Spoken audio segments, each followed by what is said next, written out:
hoy cerramos un ciclo de mensajes con base o en torno al Salmo 18, con un título que se llama Mi Triunfo. Mi Triunfo. Para los que tal vez no han estado a lo largo de todo este mes, hemos estado todo el tiempo en el Salmo 18, un salmo tremendo. Un salmo que no solamente está en el libro de los Salmos, sino también está en el libro de Samuel, en los libros de Samuel, porque es un cántico, es una exaltación, es un motivo de gratitud que tuvo el rey David.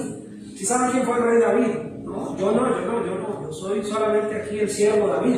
El rey David fue ese hombre grande de Dios, mis hermanos, que estuvo proclamándose como rey del pueblo de Israel por muchos años y que el pueblo judío, el pueblo hebreo, aún hoy en día lo considera el mejor rey y el más grande rey que haya tenido su pueblo. Tanto así que todos los reyes que siguieron se comparaban con él. Decían, el rey fulano de tal hizo lo malo no como David. O decían, el rey fulano de tal hizo como David su padre, así fuera tataranieto, lo mencionaban, porque él era el punto de referencia, él era el punto de referencia. Y este rey es conocido también como un hombre conforme al corazón de Dios. Tremendo, pero un hombre que falló, un hombre que cometió errores. Un hombre que se equivocó como usted y como yo, pero que tenía algo que a muchos de nosotros todavía nos falta pulir, nos falta mejorar. Y era que cuando se veía confrontado con su realidad, cuando se veía confrontado con que me fallé, me equivoqué, metí la pata, la regué, ¿qué más decimos los hispanos? Cuando se veía confrontado con su realidad, no se podía poner excusas. No se podía decir que es que no estaba, no decía así, yo soy culpable.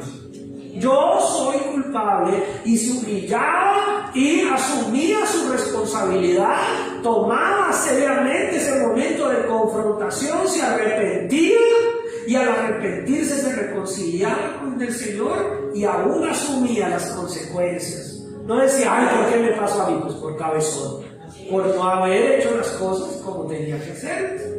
Pero entonces ese hombre es conocido como un hombre conforme al corazón de Dios. Y el pueblo judío tiene a David casi que al mismo nivel que Moisés, y son como los dos grandes referentes para el pueblo judío.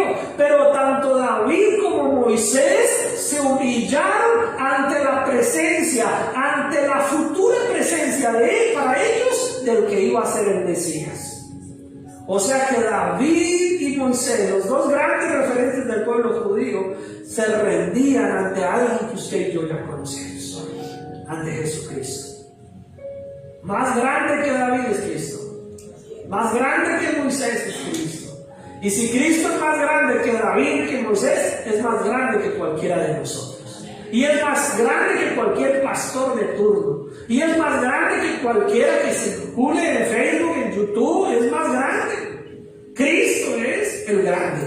Él es el poderoso. Y ante él es que el rey David presenta este salmo agradeciéndole el triunfo, la victoria que había obtenido por causa de que Dios lo había respaldado en la persecución, en la guerra o en esa afrenta que tenía con Saúl. ¿Y quién era Saúl? El anterior rey. Saúl era el rey anterior que se había olvidado de Dios y que ahora le tenía envidia, celos y estaba obsesionado con acabar con David. Tremendo, ¿no? Miren que el entorno en el que estamos hablando del triunfo, el triunfo que Dios nos da, no es porque usted y yo seamos buenos. El triunfo que Dios nos da no es porque usted y yo no lo merezcamos. No hemos hecho nada para merecernos la gracia del Señor, porque por eso es gracia. No hemos hecho nada para merecernos el favor de Dios, porque eso es solamente un regalo divino que Él tiene sobre nosotros. Y mucho menos, mis hermanos, hemos hecho nada para merecernos la salvación y la vida eterna. Es la gracia, el poder y el amor de Dios que lo ha derramado sobre nosotros. Y diariamente Dios nos bendice. Y muchos podrían decir, pues es que yo me lo merezco porque trabajo bien, pastor.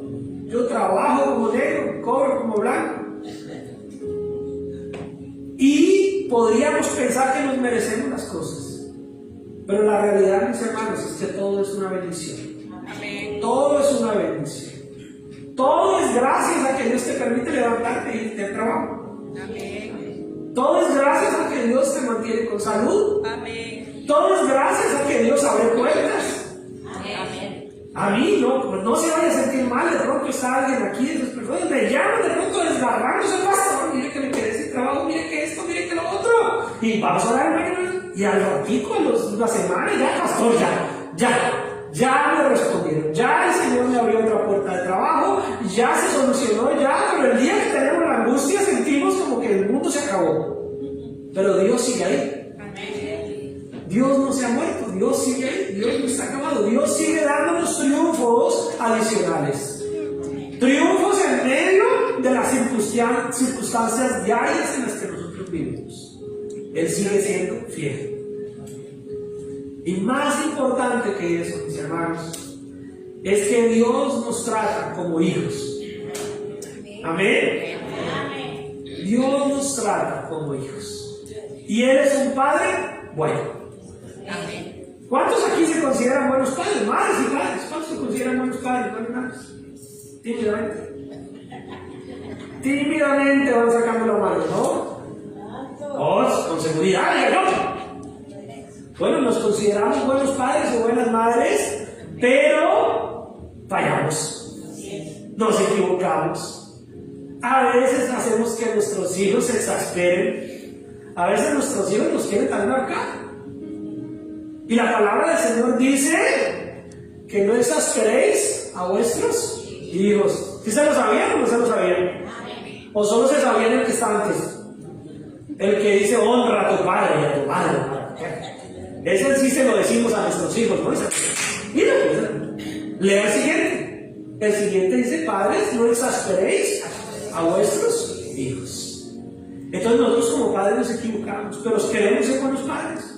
Queremos ser buenas madres, queremos hacer la tarea bien hecha, queremos darles buen ejemplo y a veces no lo logramos. Por eso no podemos soltarnos de la mano del Señor, porque Él sí es buen Padre y Él es el ejemplo al que podemos seguir y Él nos trata como hijos y entonces Él nos da ese triunfo, esa victoria. Y dice la palabra del Señor en el versículo 43 del Salmo 18. Ustedes ya escucharon hace 8 días el mensaje.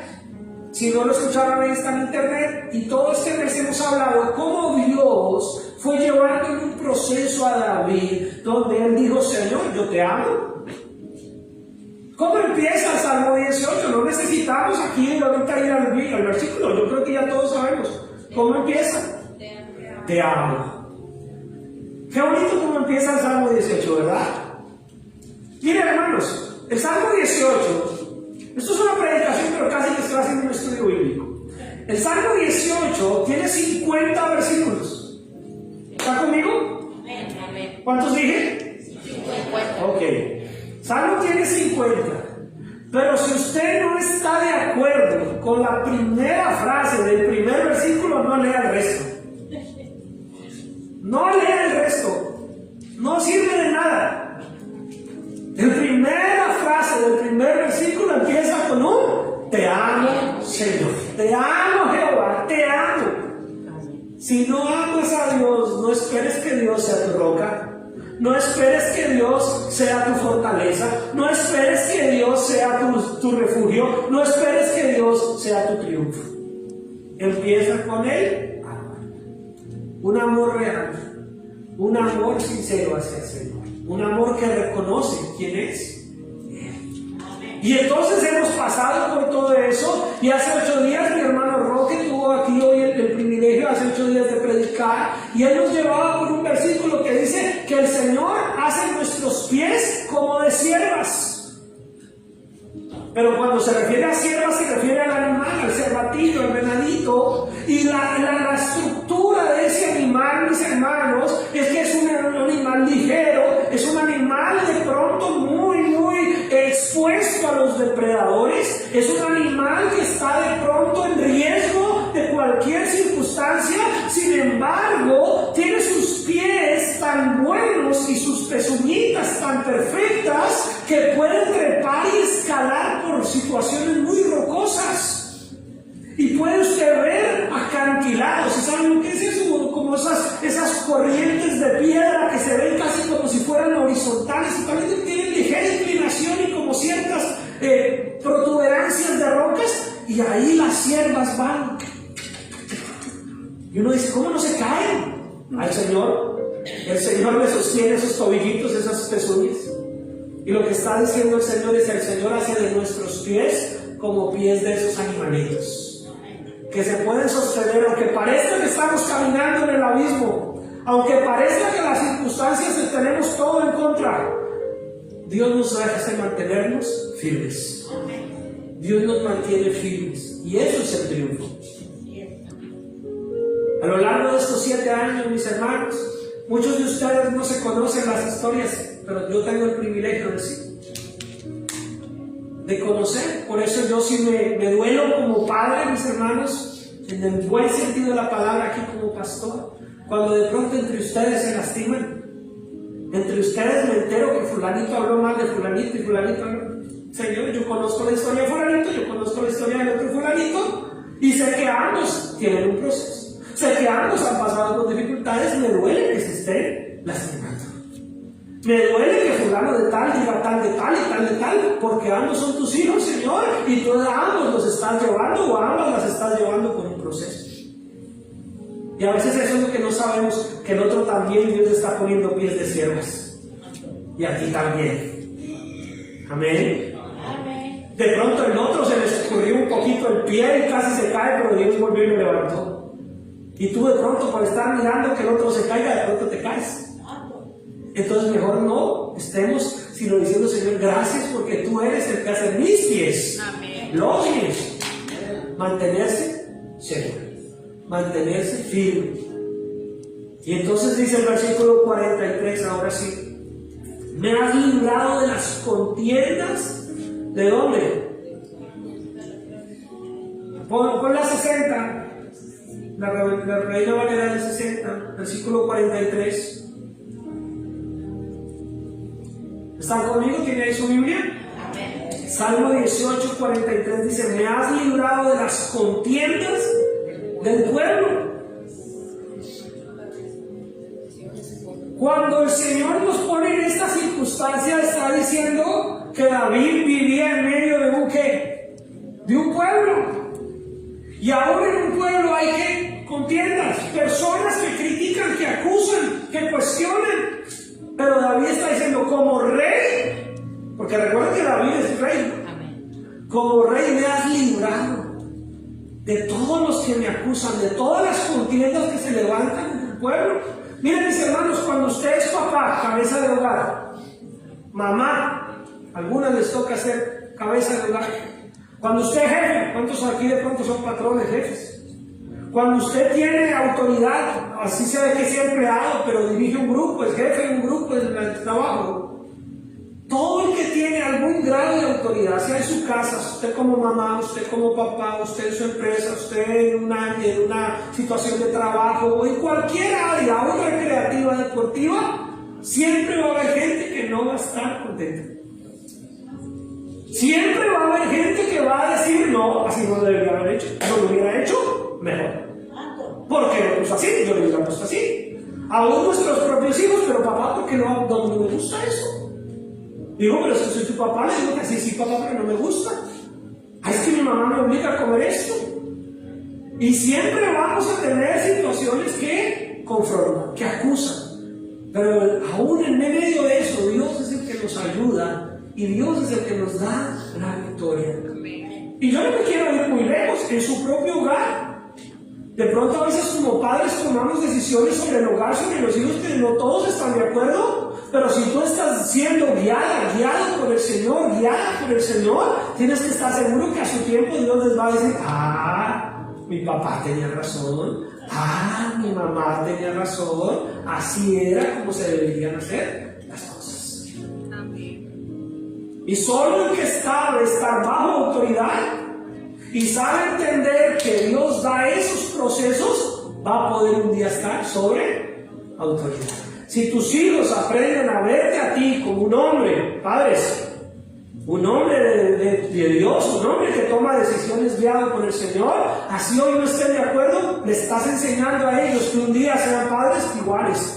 Y un día, así no se ahorita, en unos años, 5 años, 10 años, va a ser: mi papá tenía razón, mi mamá tenía razón. Entiendo por qué lo hizo, entiendo por qué me prohibió, entiendo por qué me autorizó. Pero necesitamos decirle al Señor: Señor, tú eres el que me da la victoria. Tú me has librado de las contiendas del pueblo, me has hecho cabeza de las naciones, pueblos que yo no conocía. ¿Qué? Me sirvió. Mis hermanos, eso es el rey David. Nosotros a veces ni podemos servirnos entre nosotros que nos conocemos. Pero el rey David está diciendo: mire, Dios te ha puesto en una posición de bendición. Y mire, mis hermanos, Dios te puede estar dando a ti posiciones de privilegio en tu trabajo, en lugares donde Dios te está dando la oportunidad de que no solo tú le sirvas a otros, sino que de otros también te den bendición, te ayuden. Y por eso, mis hermanos, nosotros tenemos que saber que donde usted y yo vayamos, somos luz, somos bendición. Somos personas que tenemos que mirar cómo ayudamos, y Dios va a poner a alguien también que te ayude. Alguien que también que te sirva. Y él dice: mira, ahora te sirve gente que ni siquiera yo conozco. Pero ¿cómo sucede eso? Cuando sembramos en amor. Amén. Cuando sembramos en obediencia. Cuando sembramos en respeto. Muchas personas, muchos hombres, mujeres, yo los he conocido, llegan a una edad ya muy avanzada y ni los hijos ni nadie quiere ni siquiera brindarles un café.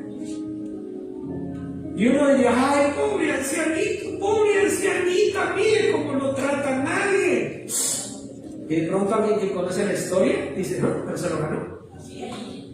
Se lo ganó porque nunca sembró.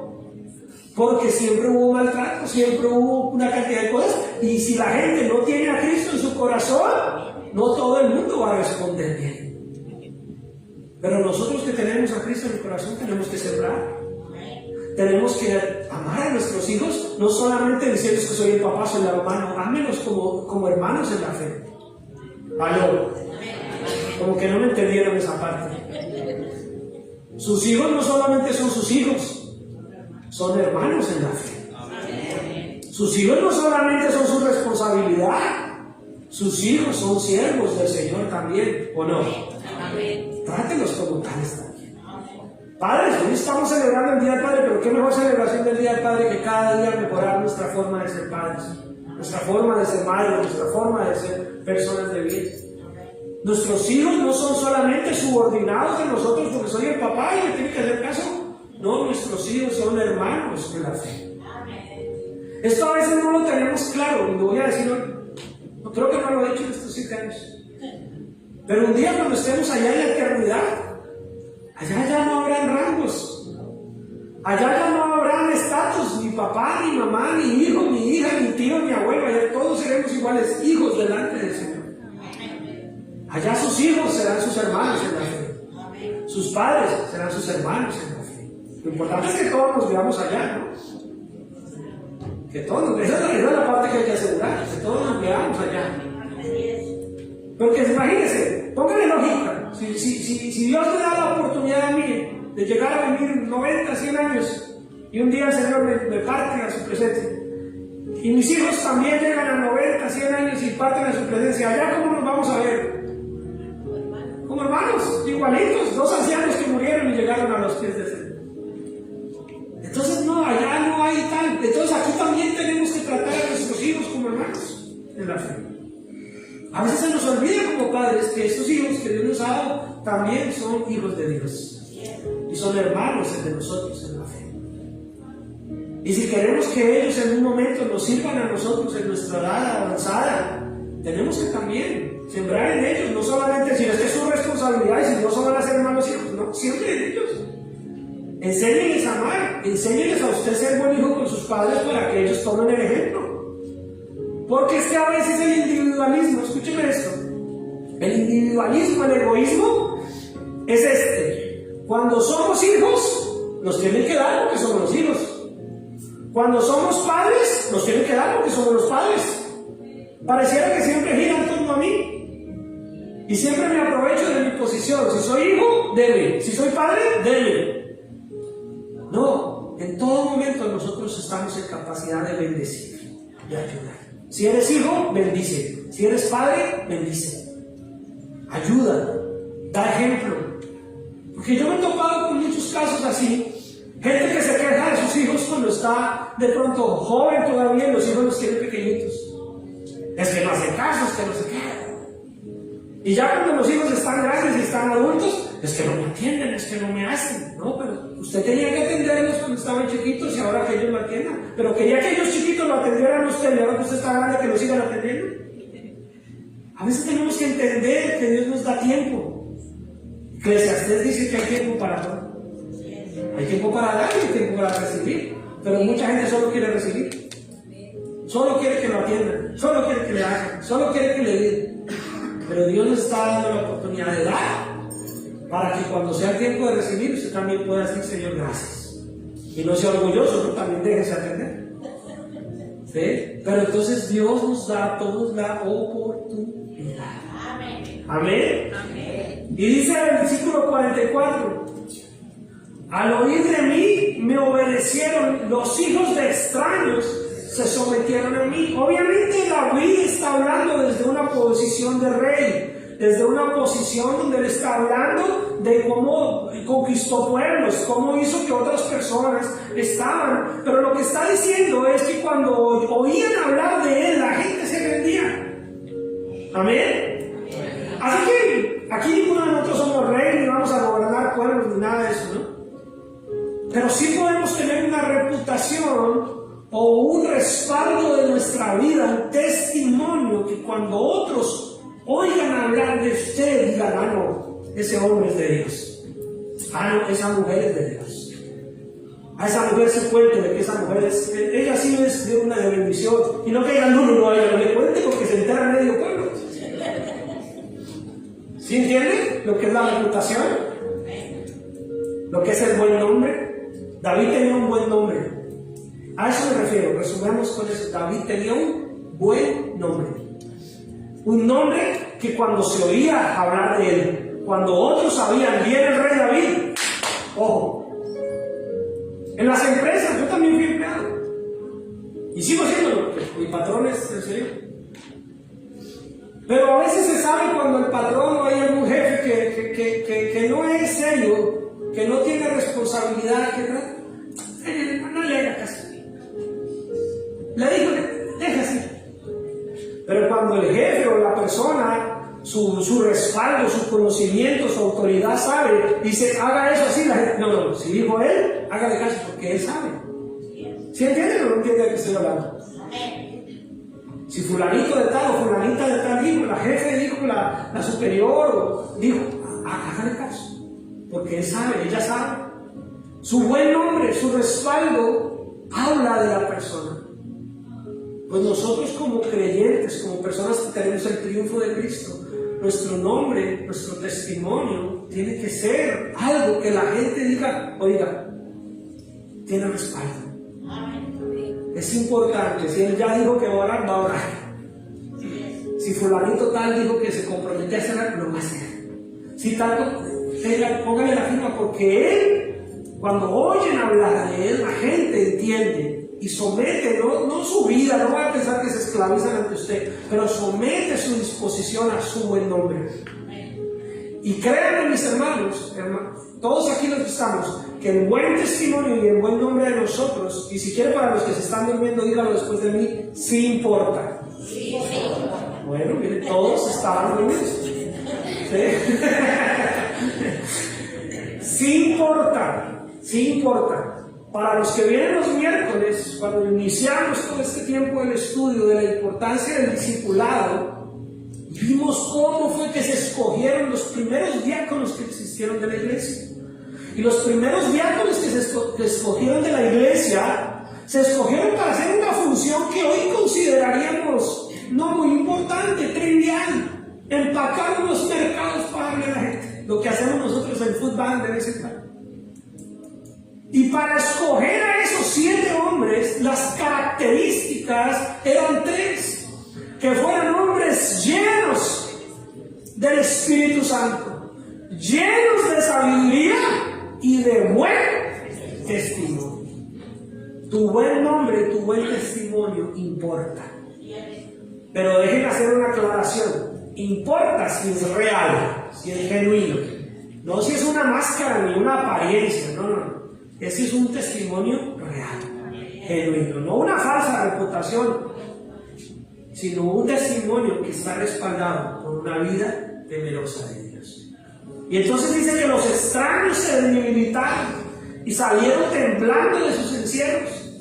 Mis hermanos, la idea es que nosotros como personas de Dios podamos hacer que la gente no pueda seguir avanzando con su pecado aún en medio de nosotros.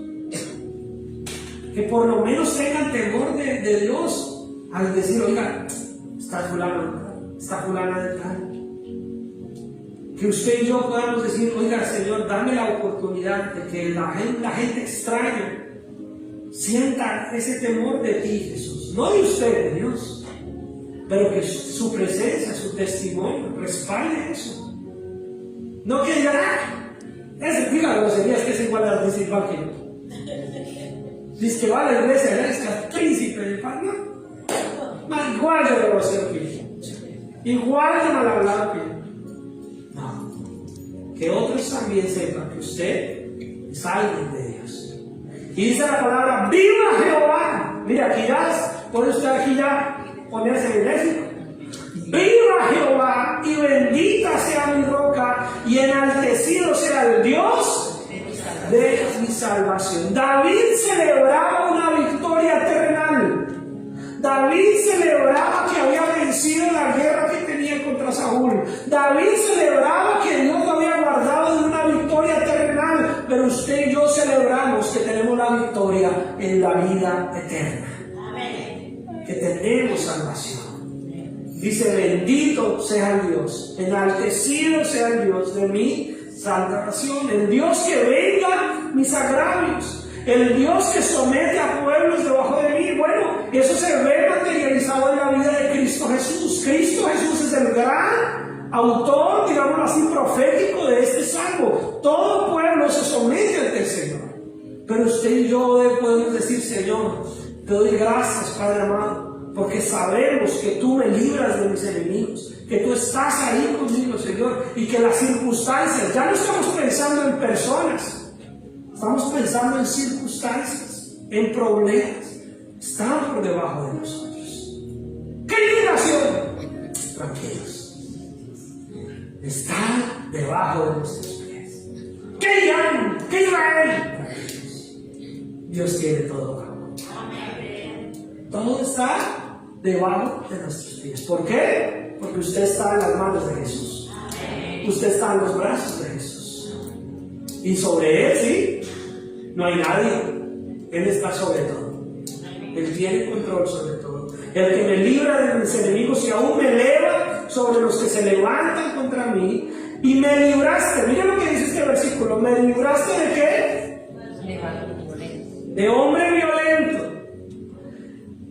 Muchos podríamos leer este versículo y decir, ay sí, es que hay gente muy violenta y de pronto nos hacen daño a nosotros. Pero yo quiero llevarlo a un nivel más personal. Este versículo, ahí dice, me libraste de varón, ¿qué? Violento. No importa si usted es hombre o mujer. Este versículo no es tanto de que Dios lo libró de otros violentos que lo quieren atacar a usted, de que usted y yo seamos un violento. Dios tiene que librarnos de nuestra propia violencia. Mire, algo que yo he aprendido en mi caminar como cristiano y en mi conocimiento de las personas es que si usted no deja que Dios transforme y moldea allá dentro su carácter, mucha gente a veces solamente tiene una bomba de tiempo acumulándose allá adentro. Reprimen y reprimen y reprimen tanto esa violencia que tienen que el día que menos se dan cuenta explotó con quien menos debía explotar. ¿Sí entiende de lo que estoy hablando, verdad?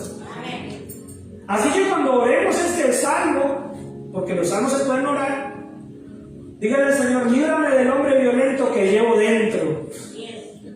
Líbrame del hombre y de la mujer violenta. La mujer diga, líbrame de la mujer violenta que llevo dentro. Líbrame del hombre violento que llevo dentro. Miren, el hombre más violento y la mujer más violenta a la que usted se puede enfrentar es usted mismo. Ese es el más peligroso. La persona más violenta que usted tiene que pedirle al Señor que sea eliminada de su vida es usted mismo allá dentro de su interior. En mi país tenemos un refrán que dice, líbrame de las aguas mansas que de las alborotadas me libro yo. Hay personas que parece que no rompen un plato, pero el día que explotan, mis hermanos, acaban con toda la vaina. El día que explotan, santo Israel, escóndase. Pero eso no tiene que ser una cuestión de carácter o de temperamentos o de personalidades. Es un sometimiento ante el Espíritu Santo. Donde usted no acumule rencor, no acumule sed de venganza, no acumule violencia en su corazón. Porque ¿sabe qué es lo que pasa? Que muchas veces explotamos con quien no debemos explotar. Feliz Día del Padre, padres.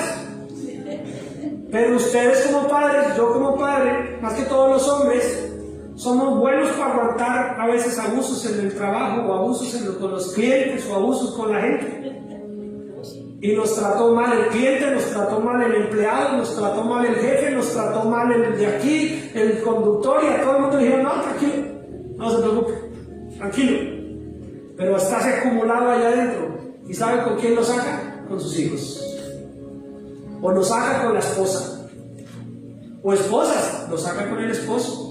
A todo el mundo por fuera tan amable, no, tranquila, no te preocupes, no, tranquila, yo lo hago. Y llega a la casa, ¿por qué ni? A usted. Yo vengo muy cansada. Y uno de hombre, yo también. Y venimos a explotar con los que no tenemos que explotar. Venimos a lastimar a los que no tenemos que lastimar, porque aún hay un hombre violento, o una hembra violenta, una mujer violenta dentro de nosotros, y lo único que hace es que reprime y acumula, y explota con quien lo debe explotar.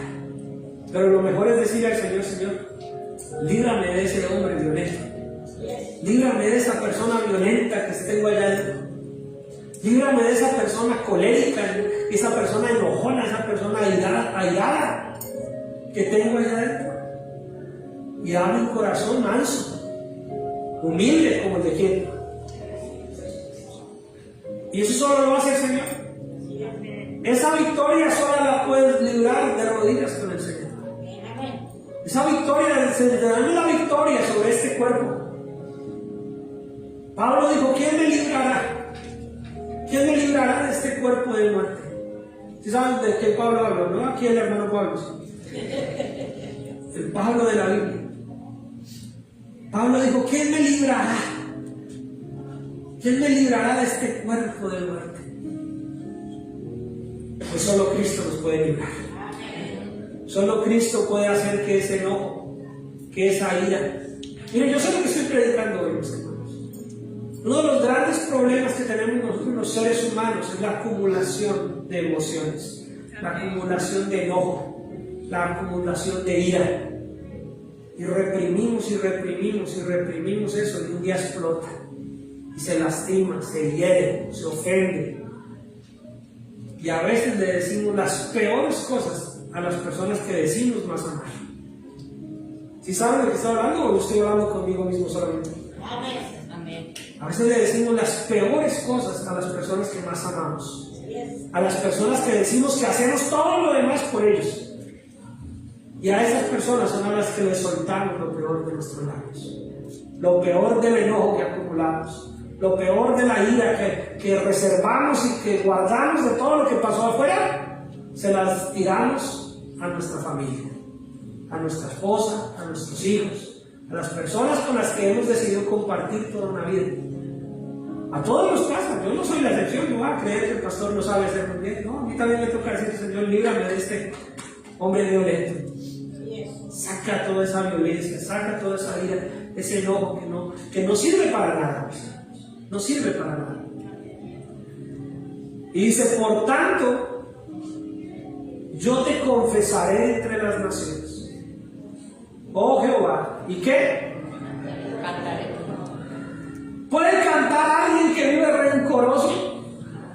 Pues sí, puede sonar ahí la voz, pero puede realmente cantar con su corazón y disfrutar una alabanza para el Señor si en su corazón está lleno de rencor, lleno de odio, lleno de ira. Cuando yo hablo a veces con personas, mis hermanos, de muchos temas, y a veces cuando me piden oración, sobre todo por situaciones de relaciones o de familiares y todo, y yo veo que me están hablando, y yo sé lo que me están pidiendo, pero yo digo, Señor, primero sana al que me está pidiendo esa persona. Porque no piden a veces para que la otra persona cambie, piden es como queriendo que Dios nos acabe. Piden es como queriendo que Dios destruya a la otra persona, no. Hay que pedirle al Señor que cambie nuestro corazón. Y que si queremos que Dios sane relaciones personales, relaciones familiares, relaciones aún laborales, el primero que tiene que sanar soy yo. El primero que tengo que pedir para que las cosas sean de verdad bajo la autoridad de Dios y no solo para conveniencia mía. El primero que tiene que sanar soy yo. Amén. Si saben de quién tiene que doblegar mucho más nuestro temperamento, nuestro carácter, ante el Señor y decirle, Señor, primero sáname a mí. Porque queremos justicia, ¿verdad? Uy, que esas cosas no sucedan. Uy, es que cómo me enoja que hagan esas cosas. Y lo que tú haces no enojará a otros. Lo que tú haces también no hará que otros digan, uy, cómo me enoja fulano de tal. Entonces necesitamos cambiar nosotros. Y decirle al Señor, Señor, yo quiero cambiar, porque solamente puedo confesarte entre las naciones y cantarte cuando mi corazón esté sano. ¿Entiende lo que dice ahí? Por tanto, espera mi hermano que me haga aquí así como los memes. Por tanto, quiere decir que después de 48 versículos, donde hemos visto el recorrido de Dios para que Él sea nuestra roca, para que Él sea nuestro amor, para que Él sea nuestro libertador, para que Él sea todo eso que hemos dicho por todo un semestre, y en este capítulo 18, después de 48 versículos, dice, por tanto, cuando hayas logrado vencer ese hombre violento, esa mujer violenta que tienes dentro, cuando dejes de estar pensando en cómo cambias a los demás y más bien empieces a pensar en cómo cambias tú. Amén. Uno de los ejercicios más difíciles de nosotros los cristianos es que queremos aplicarle la Biblia a todo el mundo, pero no nos la queremos aplicar a nosotros. Queremos que los demás cambien, pero empieza por ti. Empieza en ti. Aplícatela primero a ti. Aplícate la Biblia a ti. Míratela como un espejo y póntela a ti como una orden. Tengo que doblegar este carácter. Tengo que dejar ese rencor. Tengo que dejar ese resentimiento. Tengo que dejar esa crítica. Y te das cuenta que cuando tú cambias tu buen nombre, empieza a influir en los demás. Pero a veces cuando solo queremos señalar y que el otro cambie, que el otro cambie, que el otro cambie, que el otro cambie, estás descuidando tu propia sanidad, estás descuidando tu propio crecimiento. La mejor forma de ayudar a cambiar a otros es dando ejemplo. La mejor forma de ayudar a que otros mejoren es tú ser mejor. La mejor forma de ser mejores hombres, mujeres de Dios, es ayudándonos, mostrándonos el camino, porque lo vivimos, porque lo caminamos, porque lo somos. Amén. No porque se lo imponemos o se lo decimos a los demás. Cristo es lo que más dio fue ¿qué? Ejemplo. Él dijo, ejemplo os he dado. Claro que predicamos con nuestras palabras, claro que hablamos, claro que aconsejamos, claro que oramos, pero tu vida debe ser un ejemplo. Por tanto, empezamos queriendo amar al Señor y caminar con Él hasta que hayamos librado nuestra vida del hombre violento y podamos decirle, Señor, entonces te confesaré entre las naciones y cantaré a tu nombre. ¿La alabanza es importante, mis hermanos? Claro que sí. Pero detrás de esa alabanza hay un testimonio. Detrás de esa alabanza hay una vida de autoridad espiritual. Amén. Y dice la palabra, grandes triunfos da a su rey y hace misericordia a su ungido, a David y a su descendencia para siempre. Hoy el mensaje ya vamos a terminar porque vienen los especiales, pero quiero terminar con esto, mis hermanos. Escucha esto. Si escucha esto y se lleva esto, gloria al Señor, le va a llenar más que los tacos, pero no deje de comprarlos. Pero póngame cuidado. La mejor forma para influir en nuestros hijos como padres es mostrarles cómo nosotros reconocemos nuestras deficiencias, nuestras debilidades y las sometemos a Dios y las corregimos. Amén. A veces como padres queremos imponerle a nuestros hijos: tienes que hacer esto, tienes que hacer esto, tienes que hacer lo otro, tienes, y nosotros no hemos hecho ni la mitad de lo que les mandamos a ellos. Amén. La mejor influencia para nuestros hijos es sométete a Dios. Amén. Sométete al proceso personal que Dios tiene con cada uno de nosotros. Amén. Y Él dice ahí: grandes triunfos da su rey. Bueno, nosotros no somos rey de ninguna nación, pero Él es el padre o Él es la madre del lugar. Amén. Y Dios te va a dar el triunfo. Dios te va a dar la victoria. Porque dice el Señor, dice, y Él hace misericordia ¿a quién? A su ungido. David era el ungido para ese tiempo. Pero Jesucristo es el verdadero ungido. Él es el ungido. El ungido de Jehová es el mismo Señor Jesucristo. Pero nosotros, por su gracia, hemos sido ungidos. ¿Pero usted qué quiere decir con ser ungido, pastor? La palabra ungida, en otro sermón vamos a ampliar esto. La palabra ungida no es que le tiren aceite. La palabra ungido es que usted sea apartado para Dios. La palabra ungido quiere decir apartado, seleccionado. Usted ha sido ungido para ser un testimonio de Cristo. Usted ha sido apartado para hacer luz delante del mundo, la luz de Cristo. Usted ha sido ungido para ser un testimonio de la obra de Cristo aquí en este mundo. Usted ha sido apartado, apartada para mostrar el camino. Usted ha sido apartado, ungido para llevar las buenas nuevas de salvación. Usted ha sido apartado para que en usted se vea la obra de Cristo ante el mundo. Amén. Y entonces Dios va a mostrar misericordia a sus ungidos. Ahora la pregunta o la recomendación es: asegúrate de que eres un ungido, de que eres una ungida. Y si eres un ungido, una ungida de Dios, se tiene que notar. ¿Aló? Se tiene que notar que eres apartado. No puedes estar en el baile: yo soy ahí la ungida del Señor. El domingo canto y en el baile. No, apártate. Eres apartado del Señor. Eres apartada del Señor. Si Dios te apartó para Él. Eres seleccionado, seleccionada para ser parte del pueblo de Dios. Y dice la palabra del Señor que a su descendencia también para siempre. Queremos que nuestra descendencia tenga una vida buena. ¿Quieres que tus hijos, tus hijas, tus nietos, tus nietas vivan una vida mejor que la que te tocó? No pienses solo en lo material, piensa mejor en lo espiritual. ¿Qué te faltó a ti espiritualmente? Y bríndale eso a tus hijos.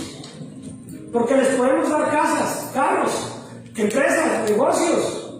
Les podemos dejar todo solucionado materialmente, pero si no le diste lo que a ti te faltó espiritualmente y también se lo negaste a ellos, no esperes mucho del futuro. Si a ti te faltó espiritualmente algo, dáselo a tus hijos.